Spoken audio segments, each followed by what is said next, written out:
Mga idol, na ibinalita natin na may bagong promotion na itong si Cuadros Casimero o nagtayo daw ito ng sariling promotion na Cuadro Alas promotion, na kung saan maganda nakita natin dito itong si Jerry Peñalosa, ang kanyang dating manager, na kung saan ay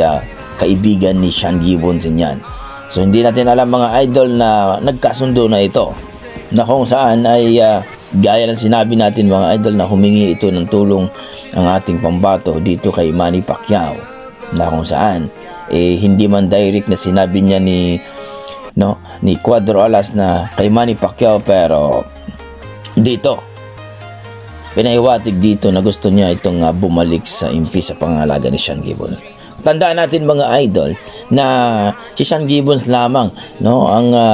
may malaking impluwensya ngayon pagdating po sa pagmamatch mga idol. Tandaan natin ang lahat ng nakalaban ni Uya Inoue